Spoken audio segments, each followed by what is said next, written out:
Welcome, my friends, to Pop Culture Friday. I'm your host, as always, Troy, here every Friday talking about pop culture, although sometimes I'm going to be talking about just culture. Not a huge pop culture person, but I wanted to do this to sort of pull myself out of the comfort zone and connect with the popular culture, the masses, if you will. You don't have a very good reputation. I was going to say that. But we're here, we're doing this, so let's get into it. This week, I'm doing the top favorite 3 albums of the week. The albums that I've been listening to a lot that I think you're going to like. They're all very similar in terms of like the mood or the sort of the ambiance or the feel. Feels like you're going to be in like a Portland, Oregon coffee shop thinking about your book, but actually checking your phone. You have good intentions, but you go there and you look at Twitter or whatever, and you're going to be there all day. It's kind of that lounge, just kind of the day melts away. That's the albums I'm going to present this week. Let's get to it. Should we get to it? Here we go. Number 3, Depression Cherry by Beach House. This is 2015. If you don't, I'm new to Beach House. Now, I know everybody probably knows them. I'm always behind the time. This dream pop duo from Baltimore. I love the name Dream Pop. A lot of dream pop in this episode, folks. You might as well get used to it. I only discovered Beach House fairly recently. I don't know why. Although there are a few songs, like if you put on Depression Cherry, and you play the first song, Leviathan, and then maybe a couple other songs, you'll listen to it and go, oh, I kind of know that. I've heard that before. Great album, front to back. It's just one of those albums where you drift away. Everything's calm, everything's cool, everything's chill. You just drift away into the day and everything kind of just blends together. Let me read you something real quick about this album. On their 5th album, Beach House don't veer too far from their template. Beautifully spare, sun-beached ditties that belie their often dreary subject matter. The creeping organ tones in Victoria Legrand's gauzy croon, I love the name gauzy, and croon, are so luxuriant you almost forget that these are still sad songs, and it's in the balance of light and dark that they reliably stick the landing. Victoria legend, Alex Scully, just a duo, dream pop. Love this album, front to back, good one. Probably lots of other Beach House albums you can find. I would start with this one. All right, number 2. My Woman by Angel Olsen. 2016. Again, Angel Olsen's new to me. You probably all know who she is, but I've been listening to My Woman. I think it's really good. I first discovered Angel Olsen by watching a show on Netflix called Easy, and she had a track on one of the episodes called Shut Up Kiss Me, and it's on this album. I think it's like the 3rd or 4th song. Great tune.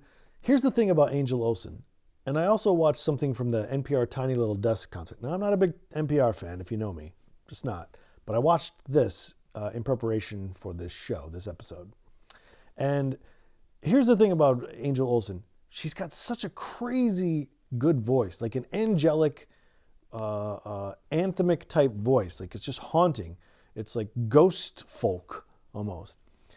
But in that concert, and you get that in some of her albums and some of the tracks, her voice is almost too strong for what's happening underneath. I kind of wish in the mix somewhere they would like maybe raise the instruments a little bit. Just throwing this suggestion out there. I know you've made millions of dollars, but I'm just going to give you old Uncle Troy's take here. Maybe lower the vocals a little bit and put the instruments up because her voice is so powerful. It's so strong. It's going to overpower everything anyway.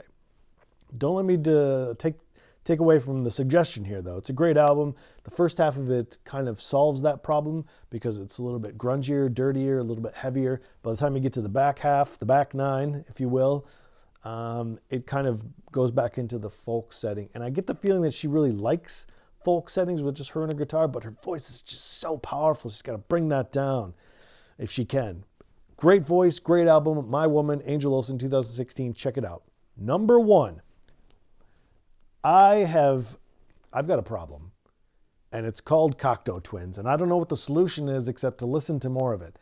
The first album I'm going to suggest to you, the best one of the week, 4 Calendar Cafe. I can't get enough of this fucking album. I've been listening to it forever. Huge Cocteau Twins fan. This album, if I could marry an album, it would be this album.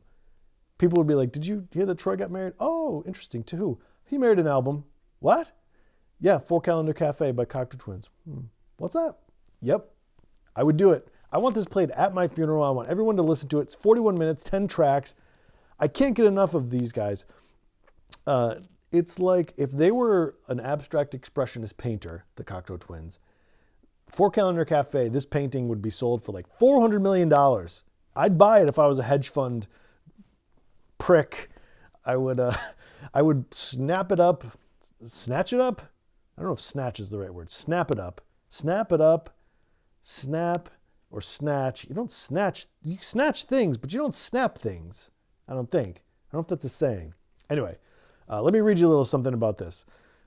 The band says that this album, it was a response to the turmoil of Guthrie entering rehab and Elizabeth Fraser, sorry, undergoing psychotherapy. And in 1997, they disbanded due to the breakup of Fraser and Guthrie. Now, let me say this. I don't care about what this album's about.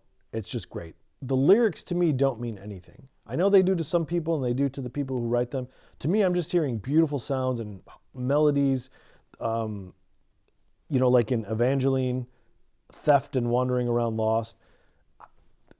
The melodies are so great. This is, I think they're from Scotland. Yeah, they are Scottish. Well, how come everybody in Britain can sing? Have you noticed this? They're good at melodies. They're just great at it. It's their thing. But the music around it is just so, it puts me in a trance. I can't get over this album. I don't know if I've got some sort of an addiction problem. Maybe you can write in and let me know if I should check something else out. I've listened to all their albums. They're all great. This is probably my favorite. Front to back, I think it's the softest. 1993 was the release date, and then they broke up several years after that, and I guess there's no chance of a reunion. There you have it. My 3 albums, Depression Cherry, Angel Olsen, Cocteau Twins. Folks, like and subscribe here if you can. Get this thing popping. If you can, dream popping all the way to the top. Let's take this thing to the top. I'm here every Friday just for you. Go to arthouse43.com. If you want to support the show and donate, go ahead. At Culture Fridays on Twitter, at Pop Culture Fridays on Instagram. Thanks so much for watching. I will see you next week.